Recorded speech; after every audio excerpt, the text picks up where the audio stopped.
And away we go. Hi, everyone. It's noon. Welcome back to the 2016 Small Farms Winter Webinar Series, hosted by University of Illinois Extension's Local Food Systems and Small Farms team. That's what Nathan and myself work for. My name's Andy Larson. I'm one of the local food systems and small farms educators. I'm housed in Oregon, Illinois, way up in the northwest. We appreciate you joining us for these webinars, and we're going to try and get it all done within the space of an hour or thereabouts. I know it's a tight time frame, so please understand that we're limiting the questions to the text box at the left, so please feel free to put questions in there anytime. Our presenter may not answer it immediately, but I will keep them recorded. I'll keep a running tally of the questions that come in and make sure he gets them all addressed towards the end of the presentation. This is being recorded, by the way, and I will email a link to everyone, the archived presentation.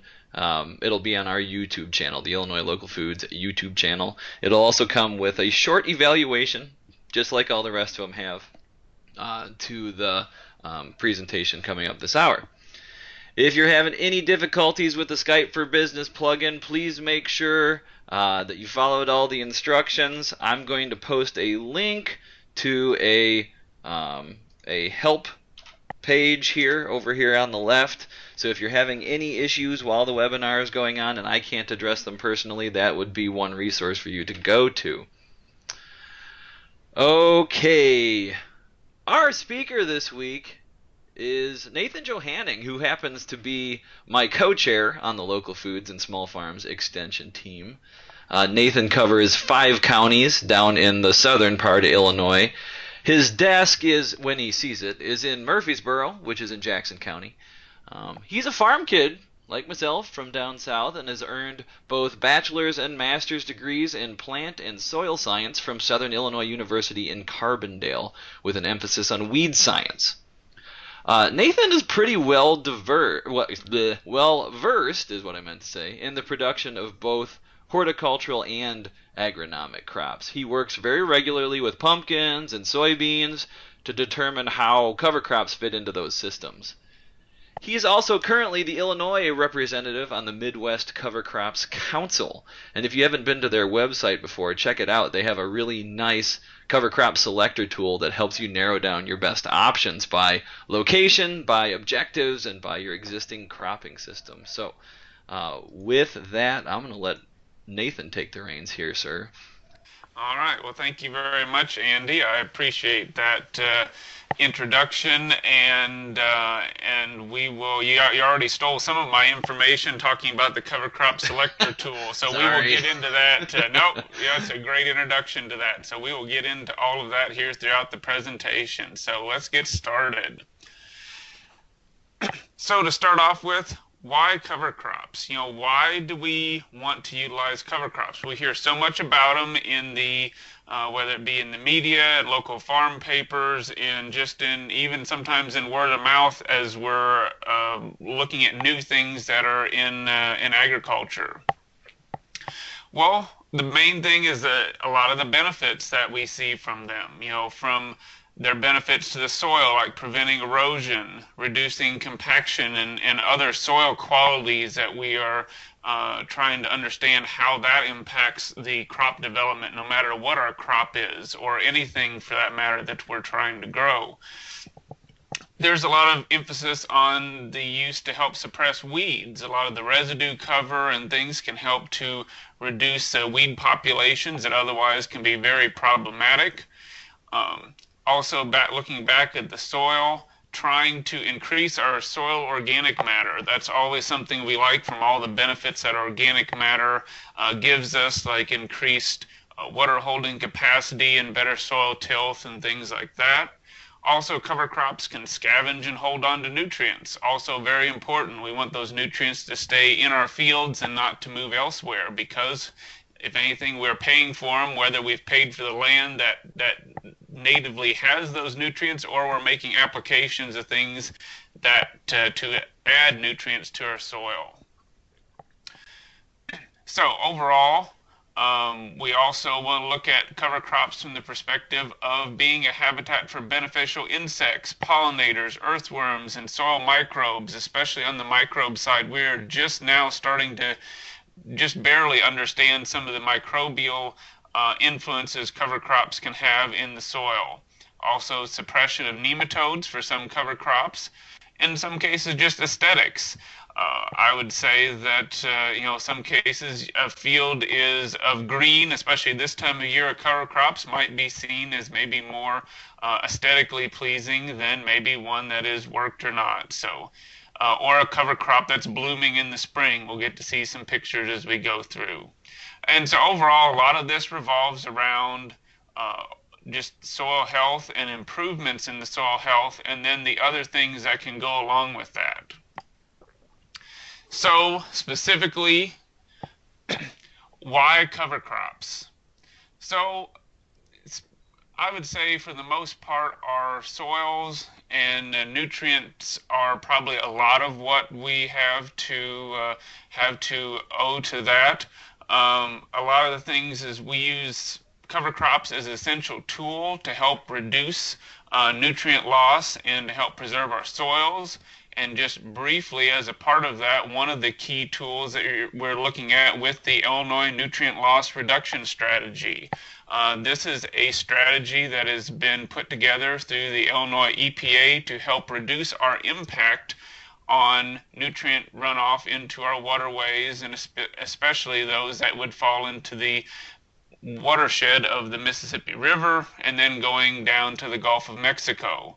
So these are voluntary strategies in an effort to show that we as producers can actually reduce our impact into the environment from nutrient loss, and hopefully to help reduce or avoid some potential regulations in the future, which are probably pending, especially if we can't meet some of these goals.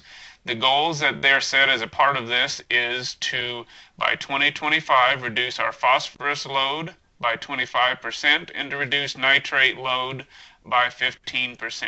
And so that's just a little snippet of that.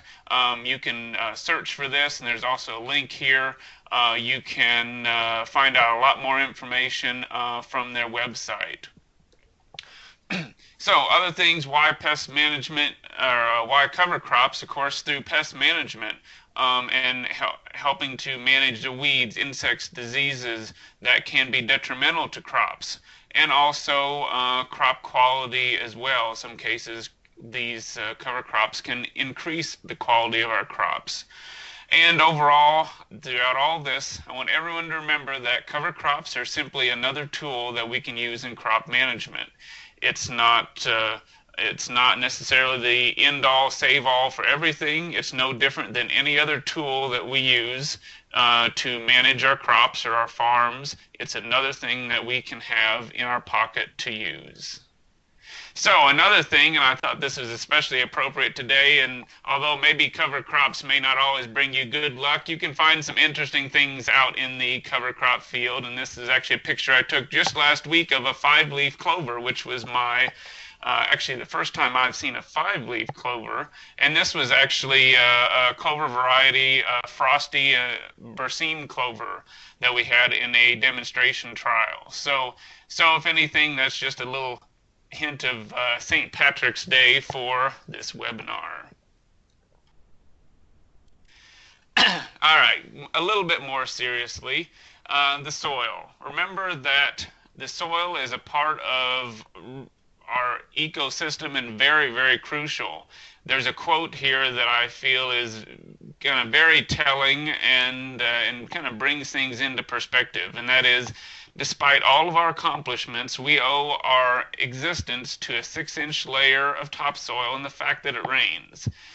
Now, I'm sure there are some deviations from that, but if you think back to the very heart of things and the fact that we do need plants for basic levels of food and to help produce oxygen and other things like that and help us in the ecosystem, there is a lot of merit to the fact that we need our soils to raise plants that then help us in our environment and really in our existence. So we do need to care for our soils. So soil erosion is also a major issue. So how much do we value an inch of topsoil? There's lots of nutrients in it. There's lots of ideal plant growth ability of that. Obviously our topsoil is usually always our most fertile soil that we have within the soil profile. And also remember that root penetration through the soil is very critical. So how we have our soil set up and cared for can improve how our crops root into the soil, and obviously the more roots they have, the more water and nutrients they can access.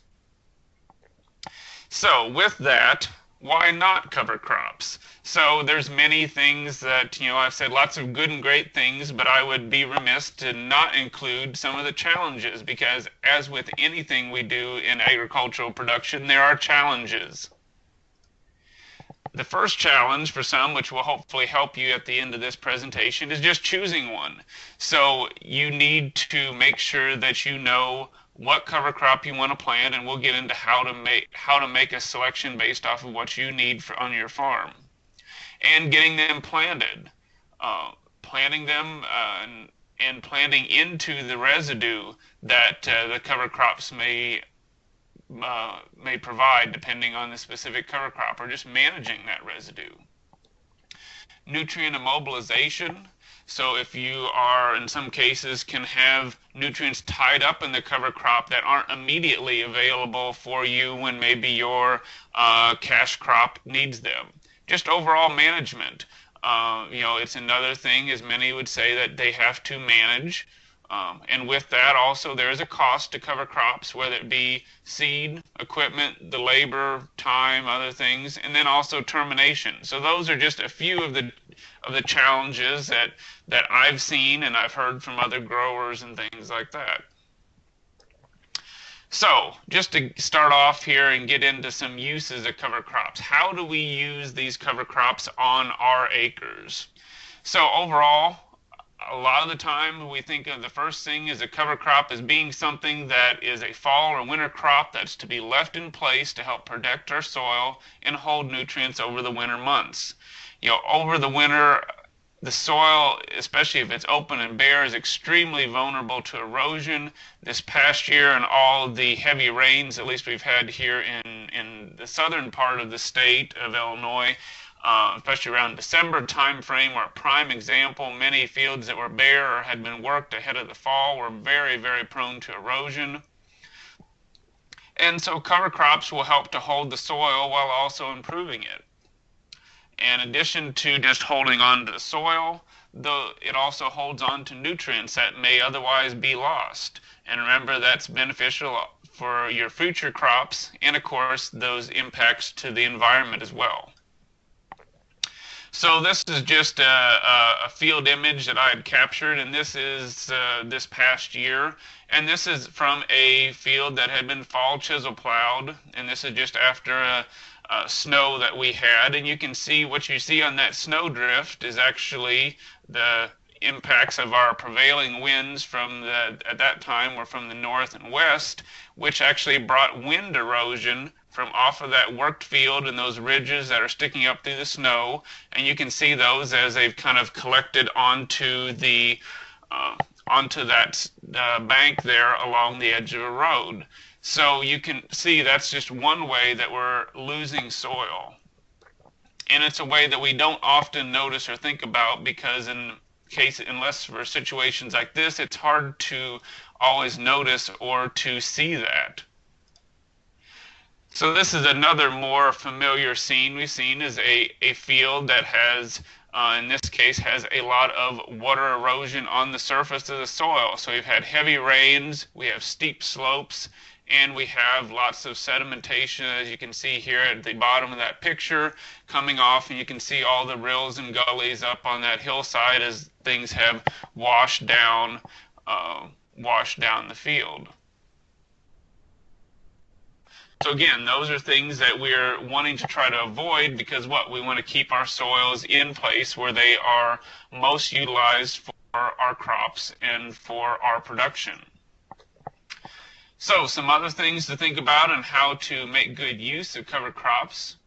You can use them as a summer fill between crops that are planted, or say after a crop, or if you have a situation where you're not able to plant a crop. We had that in many of our agronomic fields this past year. We had prevented planting as the rains prevented people from getting out into the fields to plant those, because of by the time the rain stopped, it was just simply too late for adequate production. So what does this do for you? For one thing, it helps to prevent having that area just grow up in weeds, which of course, when you have the more weeds present, they produce more seeds, and that increases the weed pressure that's naturally going to occur in that field. So you have more weed seeds in a given area to come up, and that means that there's more potential for weeds to come up and compete with the crop that you're trying to grow. And then just overall for soil improvement and just having general cover over the field. So anything you can do to keep that field covered is going to not only have those improvements from the rooting and biomass production, but also having something on that field to help prevent erosion at the same time throughout the summer months. Also, you can use cover crops as a main crop during the primary growing season.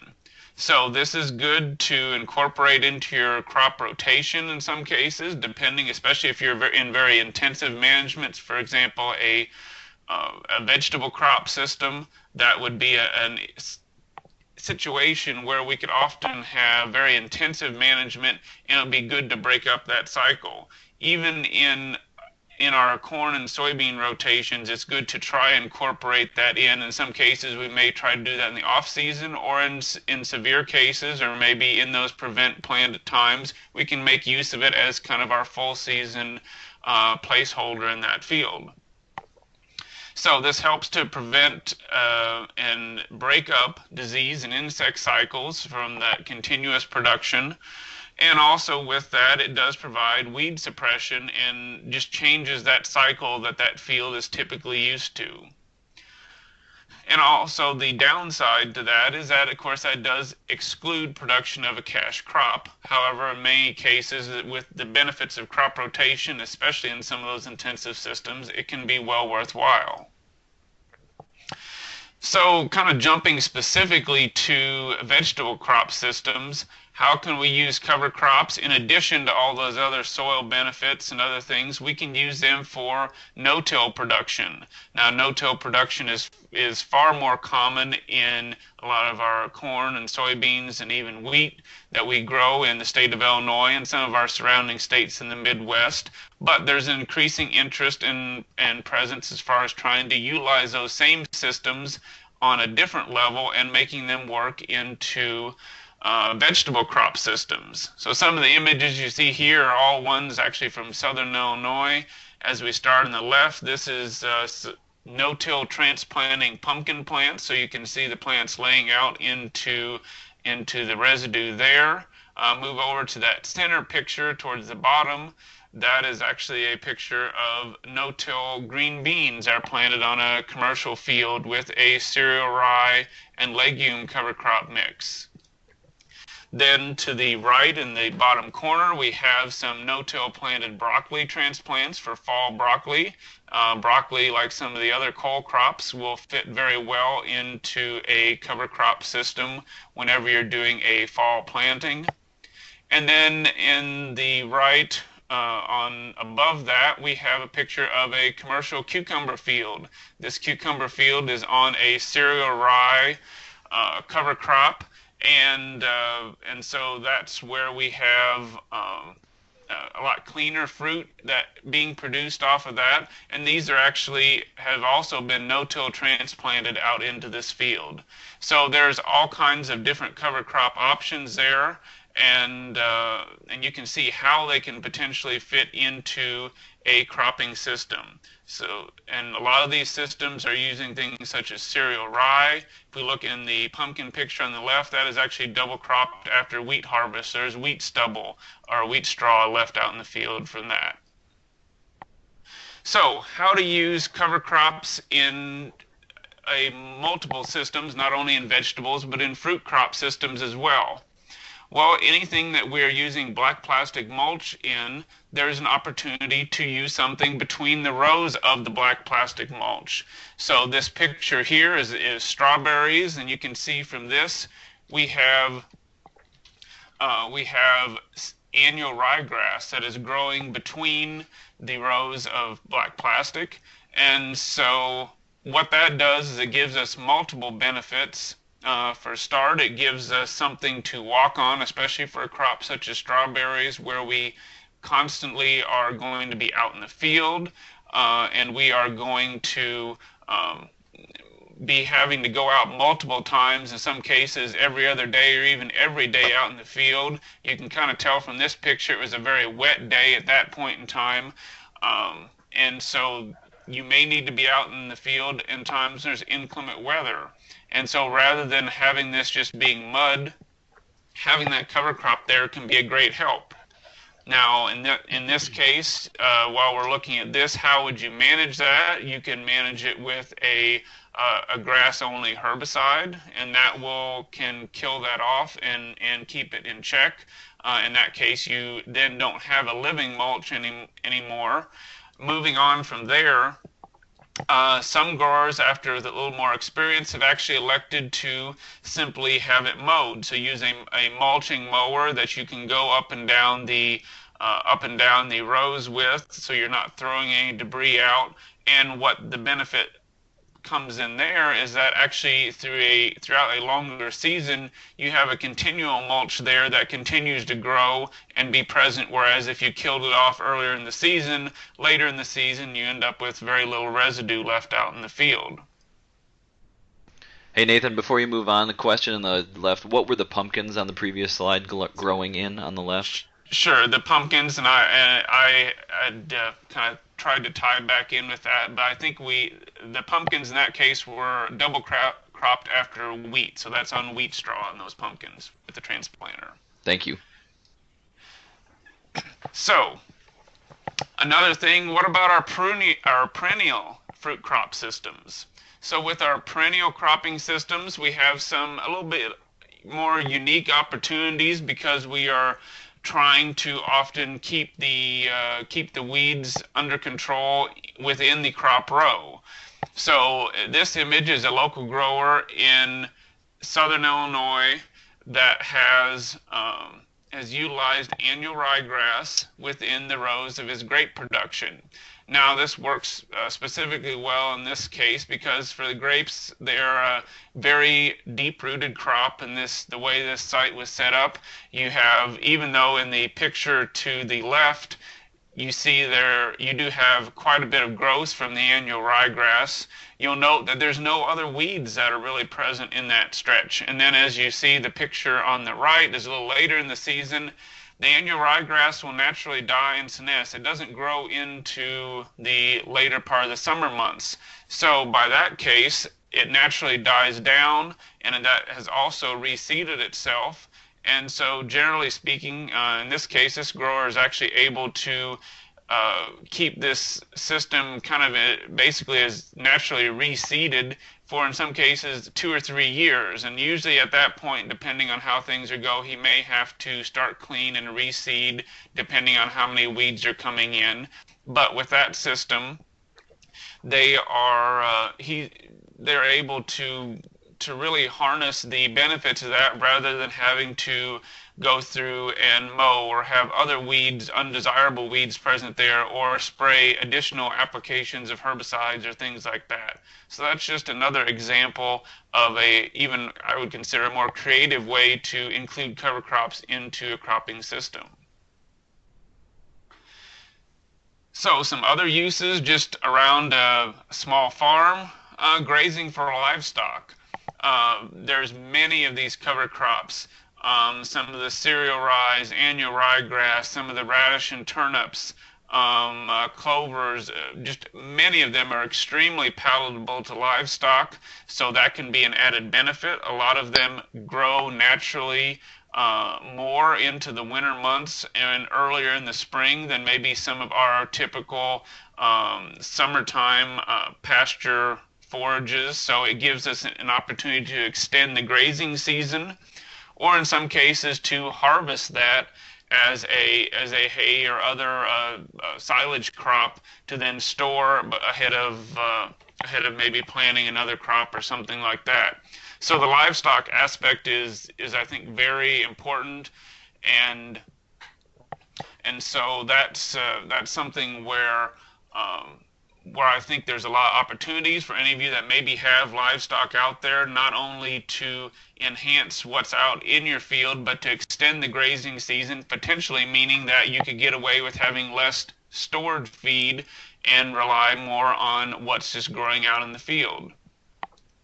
Also, you can use cover crops in conjunction with fall manure and compost application. So I think there's a lot of opportunities here, and that's actually what the image I have below is, where these are some images from a local grower that he shared with me just from this spring, where they have, if you look in the center picture, not real easy to see a lot of difference, but this is annual ryegrass along with some additional cover crop species.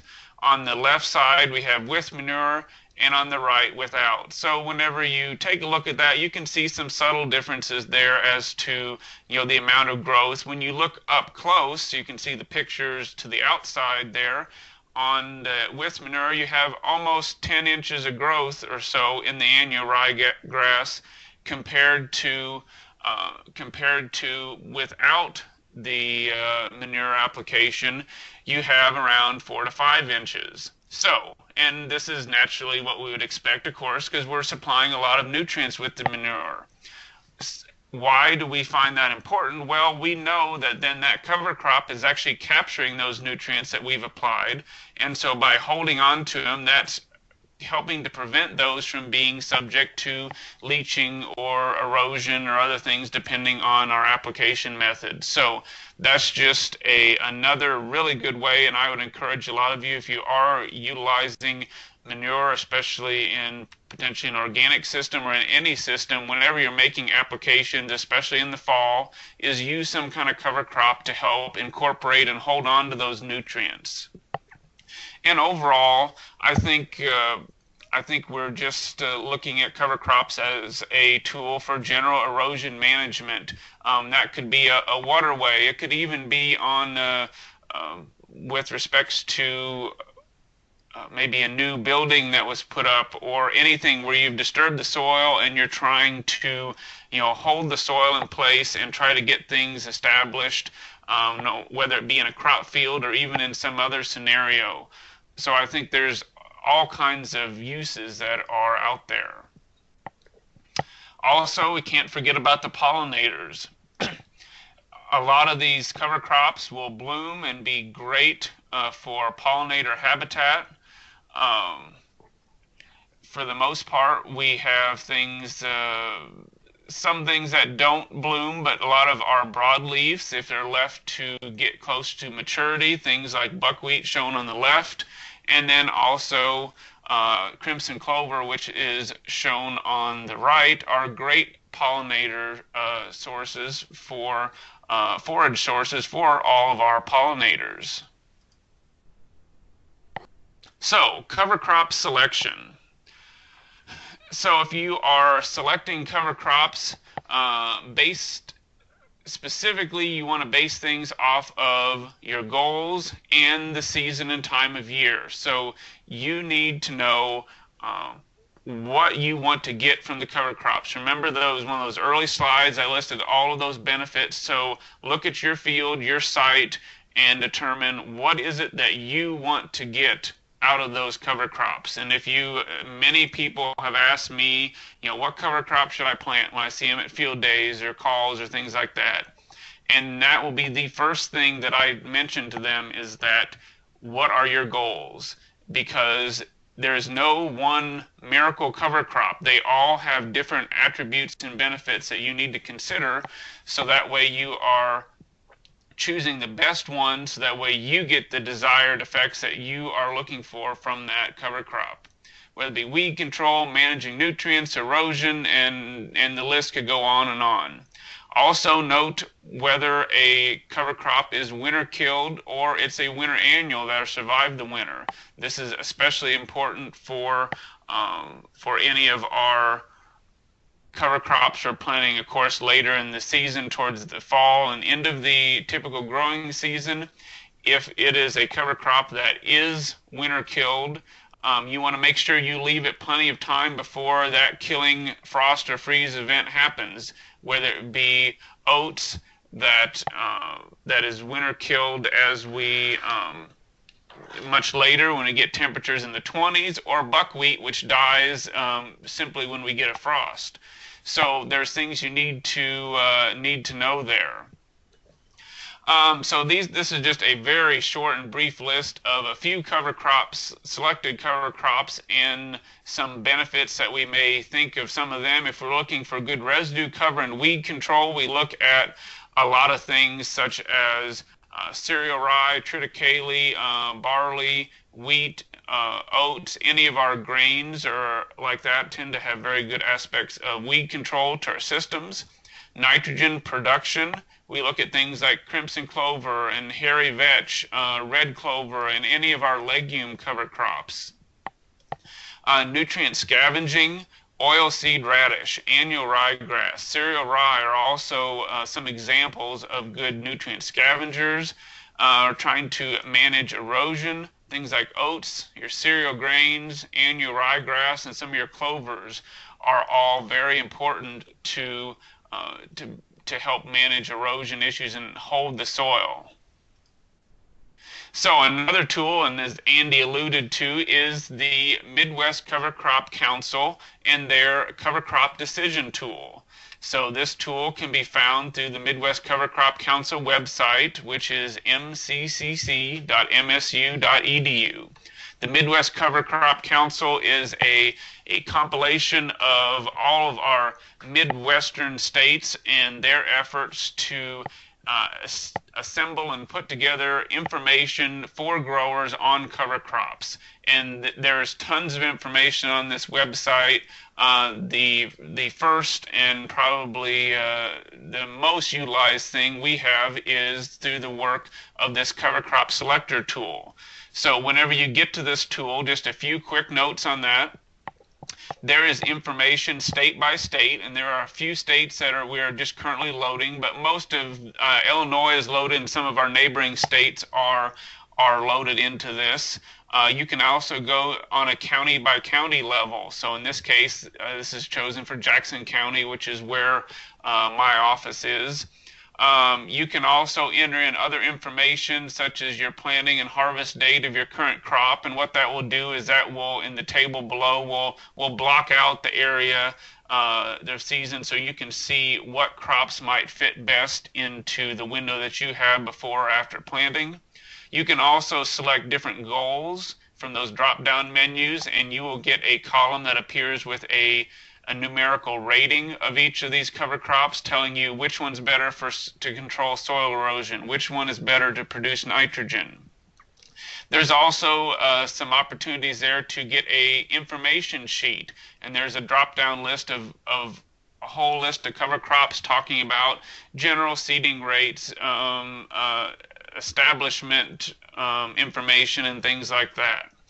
And then the biggest part is this table. So this table basically shows, based off of your information and location, where you can get reliable establishment, represented by these green bars, throughout the calendar year, where you can get a risk to freeze, or where you're getting too close to cold weather, and then the red bars represent things that can be frost seeded early in the spring.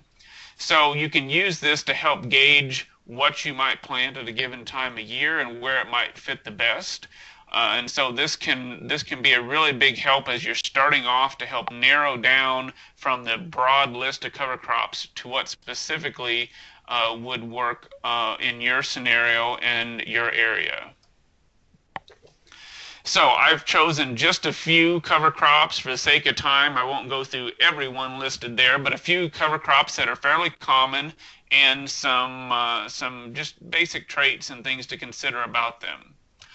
Cereal rye is a cover crop that is very commonly used, very in the same family as many of our, and is a part of our small grain family.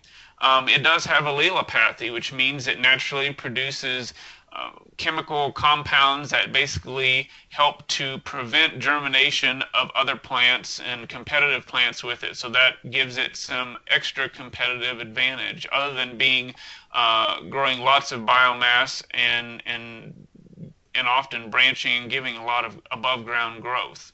It's a great soil builder that has good deep roots, and it's probably one of our highest biomass producers compared to the small grains as far as just how much growth it has above the ground. It's hard to tell it from that picture in the corner, but that cereal rye is around 5 to 6 feet tall, so it does get very tall compared to some. It's a very good nitrogen scavenger, so it oftentimes doesn't need supplemental nitrogen to get cover crop growth compared to some of our small grains, which maybe are a little bit more reliant on having good nitrogen left in the field to get really good growth. And it's very cold hardy. That's one of its noteworthy parts, is that it can be planted very late, even for southern Illinois, into mid-November, maybe early November as we get further north. But it will germinate under very cold conditions, and also does germinate fairly well on the soil surface, depending on your situation and circumstance. So seeding rate, this is just a general seeding rate, somewhere between 40 to 90 pounds per acre. We'll talk a little more about some of these seeding rates and the ranges. I would just say in general, we don't always have to have a massive thick stand to have a good cover crop, but we also want to balance it with other things that might be out in the field at the same time. Relevant question from the chat pod, Nathan. If Yes. cereal rye is allelopathic, is ryegrass also allelopathic? Annual ryegrass is not really known to be allelopathic in the same way that we consider cereal rye. It can be very competitive, but not really known to be allelopathic in that same way. Okay. And how long does that allelopathy last? I mean, is it something that would continue to be a problem for future crops? It can be. Oftentimes, by the time we hit maturity, as far as some of the research that's been done, as far as just seeing some residual weed control, that weed control often only lasts a few weeks. There are certain crop interactions and things that we tend to be concerned about a little bit. If you're setting transplants out, which is sometimes common in vegetable production systems, we tend to not see that. And the most issues that we see on occasion is when we're planting or incorporating in other grass crops. So that tends to be more problematic than it is with, say, going right in with something like a broadleaf crop. So that's just some general information, but overall, it's relatively short-lived compared to some other allelopathic effects that other plants and things have. Great, thank you. So annual ryegrass, it is a great soil builder. It is excellent at rooting. It does not have as much above ground growth, but it surely makes up for that in its below ground growth. It is very rapid to get established and is an excellent nitrogen and nutrient scavenger with very, very deep roots. It is exceptionally good at penetrating hard pans and tolerates poorly drained soils, which represents many areas, especially here in southern Illinois. It has lots of fibrous root mats, which then helps to build organic matter in the soil. So that's something often we all too quickly see what's above the ground, and we think, oh, cereal rye, it's got to be great because we're producing all this biomass. And that is very true, but what's even more important we're finding is how much root growth do these cover crops have? How deeply do they root? How much root mass is below the soil? Because those roots, when they break down, are already in the soil and help to contribute to building our organic matter. You want to establish this reasonably early, late summer into early fall, generally speaking, and an approximate seeding rate somewhere around 12 to 20 pounds per acre. One thing to note is you may want to avoid utilizing this where wheat is in the rotation, because if for some reason it does get away from you and go to seed, annual ryegrass can be a weed in wheat. There are some herbicides that will manage that, but it's just something to note. And if nothing else, you can certainly utilize it, but just be very cautious of the growth stage of your annual ryegrass, so that way you're not letting it go to seed and potentially cause a problem. And always, when using annual ryegrass, plant a known variety, not a variety not stated or VNS as those seed bags say. Why would you want to do this? Well, most importantly, whenever you are getting a variety not stated, you don't know exactly what you're getting from that. So therefore, you want to make sure that you are getting a known variety that matures at a given time and has the qualities and rooting that you want and expect from that cover crop. Nathan, an annual ryegrass related question. Sure. Do you need to wait before? How long do you need to wait if you have applied fresh uncomposted manure before seeding annual ryegrass? Generally speaking, I would say you probably wouldn't have to wait. Actually have any setback on that, as I know some people that actually will seed their cover crops whenever they spread liquid manure. They will actually add cover crops to the liquid manure tank and actually spread the cover crops kind of like a liquid slurry with the manure out in the field. So that being said, I don't think I would be hesitant to utilize some of these cover crops, specifically, especially some of the grasses. Now, I would just suspect that potentially there could be more issues with maybe some of our broadleaves, or if there's some things sensitive to maybe salts or things like that. But overall, a lot of growers will use these cover crops almost simultaneously with manure applications. Thank you. So for spring oats, another good cover crop, and I said spring oats just as its designation. Often we do plant it in the fall, so please don't be confused by that. It's a very good soil builder, very easy to establish. It's also a great companion crop with legumes or other broadleaf cover crops. When it's fall planted, it will winter kill. It doesn't like temperatures really when it gets below 20, and you'll start to see some death of leaves as you get down into the 20s, but it really takes temperatures below 20 to really get it to completely die. The residue will remain throughout the winter, but does break down fairly quickly as we get into the spring. And you want to seed somewhere around 30 to 60 pounds per acre, depending on your situation and scenario. Spring oats, I would just mention, is one that would be really good for use with maybe a vegetable crop system where you are going to need to till in the spring, and you want something that you can get some good growth out of, but it's easy to incorporate into the soil. The residue in the spring is fairly minimal, even on the growth like you see here in this picture, and it'll be fairly easy to incorporate. Next, oilseed radish. So oilseed radishes are very common, a common one of our cover crops we hear a lot about. They help to aerate the soil. They're very easy to establish and an excellent nutrient scavenger. That large root that you see is actually just full of nitrogen, phosphorus, and sulfur. So that's a huge, basically a reservoir of nutrients that are being held. They do winter kill and must be fall planted, especially early, so that way you get good growth out of them. And ideal time frame is somewhere from mid-August to mid-September, or maybe and down as you get a little further south, maybe the ending part of September. When we get much later than that, we tend to not get a very substantial amount of growth from them. Seeding rate somewhere between 1 to 5 pounds per acre. A little bit of radish tends to go a long ways, and often, and I would say almost always, I would recommend that you seed it with a companion crop, especially oats is a really good one to seed it with, or in a mixture of sorts. Buckwheat is also a really good cover crop, great summer cover crop, good at improving soil tilth and mineralizing phosphorus, very quick to establish.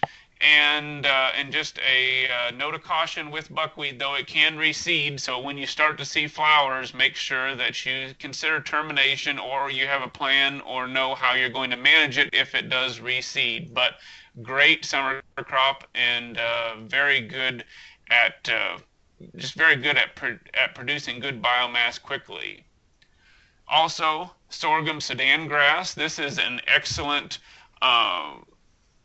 biomass production, lots of above ground growth. It is a summer annual, is very frost sensitive, but good at building organic matter, and especially holding and getting reestablished some maybe poor or eroded soils. It can be mowed and then will regrow, so that's a good opportunity if it's something you want to grow throughout the summer. So a quick note on cover crop mixes. Basically, whenever you have a mixture of cover crops, you can gain the benefits of multiple species. So that could be fibrous rooted grass with a legume or something else that produces nitrogen. You always want to make sure you're balancing seeding rates based off of the competitiveness of the cover crop. So don't put a full rate of 2 cover crops in one field. You want to use a partial rate of each. So that way you are not getting too much of one or too little of another, and you're being the best steward of the amount of seed and your seed cost as well. So for an example, what you see in the background here is oats planted at 32 pounds per acre, and then 2 pounds of radish. And that makes a very happy mix. You can see there's a nice blend of both of those in that picture there. Variety selection is also important. So with that, this is just an image that I just took just last week of a research trial we have where we have a new variety of crimson clover, Kentucky Pride crimson clover, compared to a standard that we have very commonly, that is Dixie crimson clover. Both are still very beneficial. However, when we see the early season growth of Kentucky Pride crimson clover compared to Dixie in our specific site and soils and situation, you can see a lot of market difference in the early season growth. And so we're tracking this to see how it'll produce and grow throughout the rest of the spring before we plant into it. So when you're looking at a variety, as I mentioned before, when you can, try to plant a known variety and not a variety not stated. Mainly it's more consistent, you get more reliable performance, and simply you know what you're getting. As you can see from that and that previous picture, there are differences between varieties within a specific cover crop species. Now the downside to this is there's fairly limited information on variety performance. Overall, the cover crop industry is fairly new. It's been reborn from its roots, say in the early part of the 1900s, when cover crops are very common. There's been a lot more breeding and new genetics, and basically we don't have good information that's site specific for all these cover crops. So how would you get that information? Go to local field days, talk to fellow growers, and experiment on your own farm. Because the performance does vary greatly. Climate, how warm or cold things might be, how cold you get in the winter can greatly determine winter survivability. Your soil type, soil drainage, poorly drained soils. Some of these cover crops don't like poorly drained soils. Others really do. The pH of the soil or subsoil can influence it, and just overall fertility as well. So those are all things, even down to your individual fields, you may see differences in. So how are you going to plant these cover crops? Various ways you can do it. You can frost seed. Drilling them and getting good seed to soil contact is probably the best for most reliable establishment.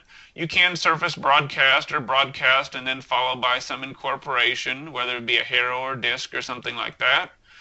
You can also just overseed cover crops late into existing vegetable or other commodity crops. And remember that, and note that planting date can play a major role in cover crop performance. This is just one example of that. So these are a oilseed radish that were planted on August 15th, September 15th, and October 1st. We go back to mid-November and see what we end up with. And this was in south central Illinois. You can see that overall, that October 1st radish you would probably not be very impressed with. However, the September or August planted you might be very happy with. So that's the same plant and seed, just at a different time of year, can make night and day difference. So make sure you account for that whenever you're evaluating your cover crops. Planting equipment. A drill, whether it be a no-till drill like pictured below or just a conventional drill, is very useful, very good to get even spread and get across the field.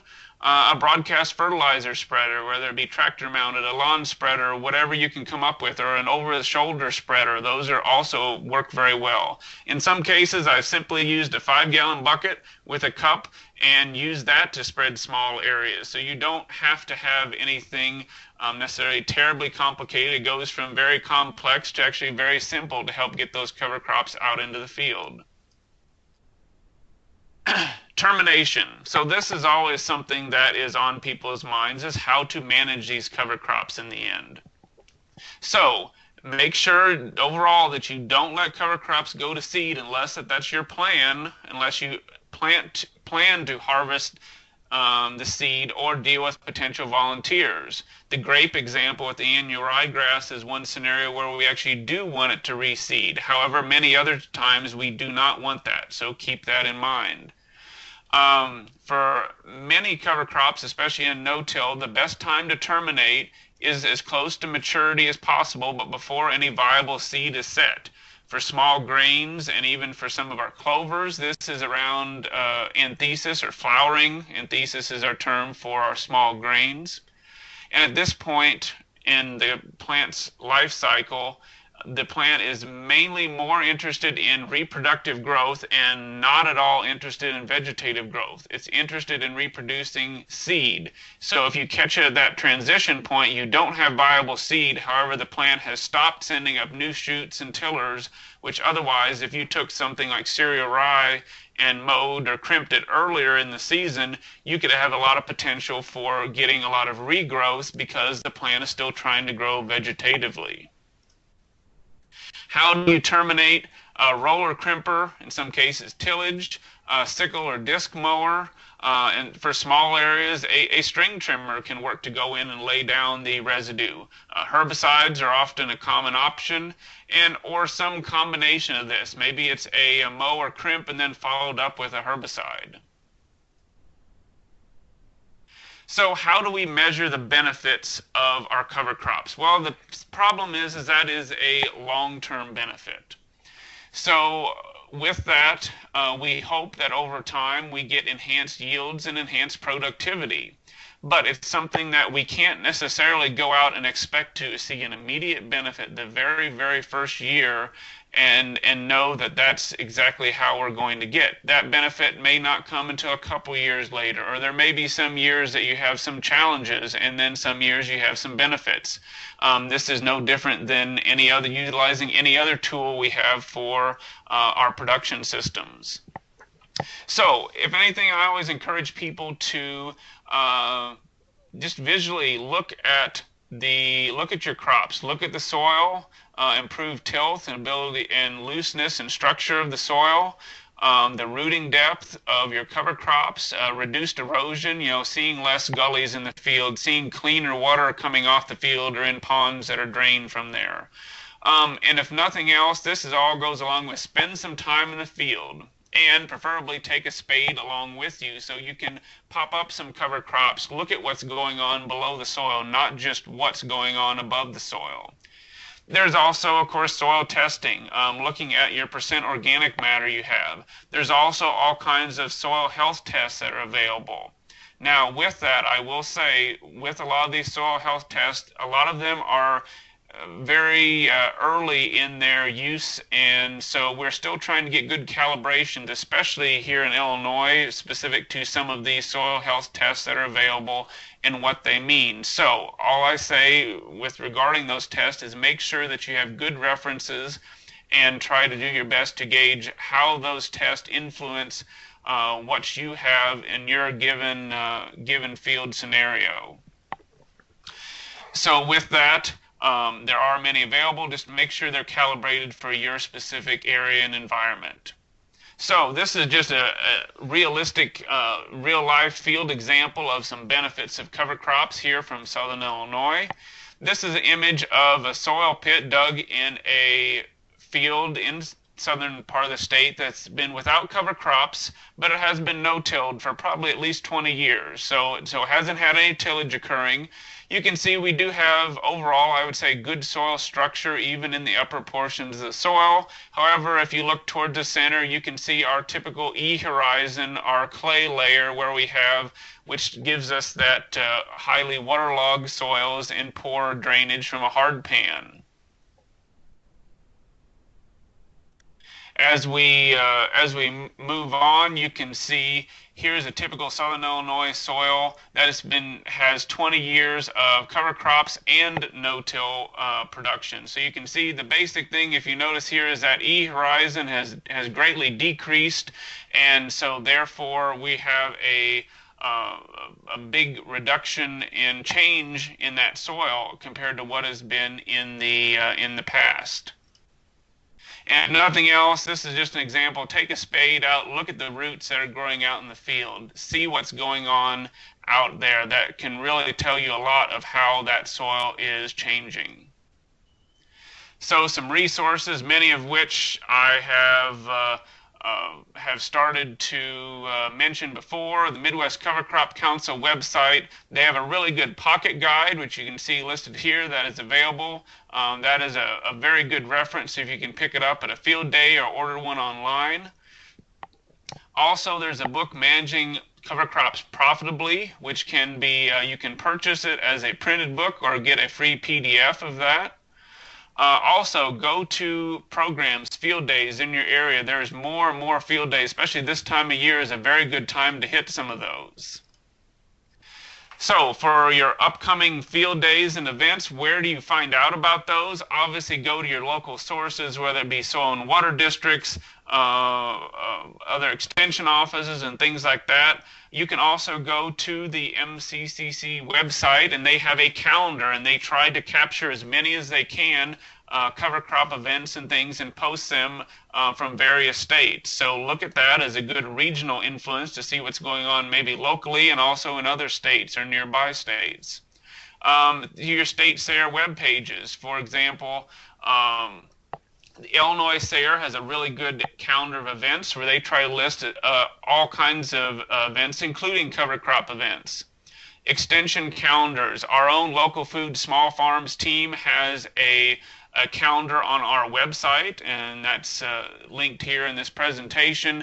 And so that's something that that you can utilize. And two of the things upcoming that are on that website are a cover crop field day here in Southern Illinois in Springerton, which is over in southeastern Illinois. That's on April 1st. And then we have a field day at the Ewing Demonstration Center, which is also in Southern Illinois on April 7th. So just some overall tips to success with cover crops.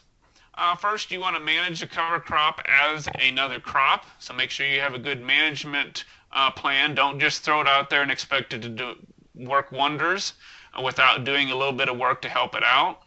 Have a plan, and have a plan B, because you know that sometimes weather and crop growth might require some modification to your management plan, whether it's the specific species you plant because it got later in the season, or you're trying to terminate in the spring and weather dictates things differently than you had thought you would do.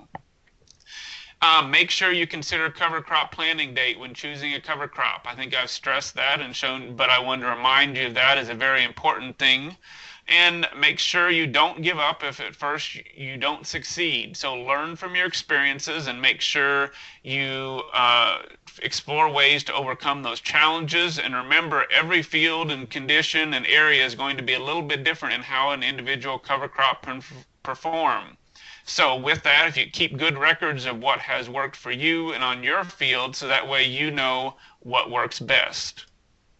Overall, just think about what options are out there and how you can work them into your farm. And always remember the importance of the soil to our crop production. And always explore what is out there and don't be afraid to try something new, especially on a small scale, to get an idea of how it can work for you or work in your area.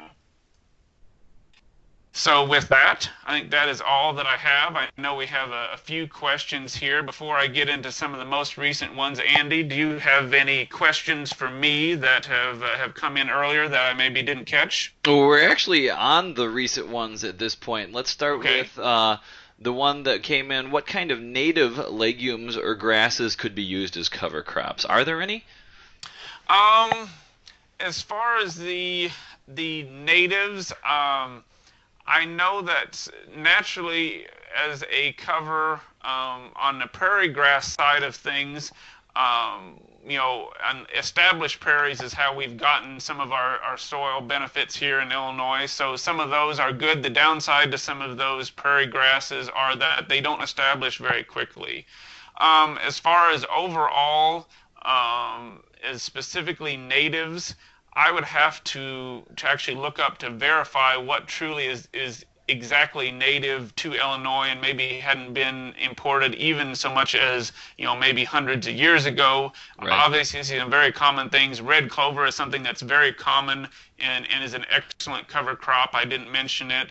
And some of our grains and other things, which while maybe not specifically native, are kind of heritage crops and things that have been around for many, many years. So that would be my specifics there, and I can maybe do some more information one-on-one if you want to contact me about some specifics along the native side of things. So, what are your thoughts about intensive rotational grazing on cover crops as far as soil improvement is concerned? I think with intensive grazing, I think that there's a lot of opportunities. Note that a lot of our benefits are coming from the below ground growth. So therefore, if you just because you have feeding and foraging on the above ground, that doesn't necessarily mean that we aren't getting a lot of benefits to the soil. In some cases, for the grazing aspects, maybe we're getting better soil resiliency to all those hoof prints that are in that field because there's that living, growing cover crop that's well rooted in the field. I will say is kind of one additive thing to that. There are some things such as like the sorghum Sudan grass, which also can be a forage of sorts. There's been some documentation that if you mow sorghum Sudan grass once, you actually get a deeper flush of roots because somehow that mowing or cutting stimulates more root growth in the production and regrowth. So I would also assume that for some cover crops, that may also be the truth, so that foraging may actually even invigorate them to root a little bit more deeply. So that would be, I guess, a few thoughts I have on the grazing aspect. And if you want a lot of details about grazing cover crops, we do have a former extension specialist in Illinois based out of Kewanee, Dean Oswald, and I will put a link to his profile here in just a moment. So another question that we had come up recently, I heard about black cutworm was found to increase after a particular cover crop was used, but I can't remember which one. Have you experienced this? I have not completely experienced this, although I've seen similar issues. It may not have been black cutworm. It may have been some of the other lepidopteran or other pest species. And that is another thing, if I didn't mention it, that can be a challenge. There's a couple different ways of managing that. Some cases it's how and when you terminate a cover crop.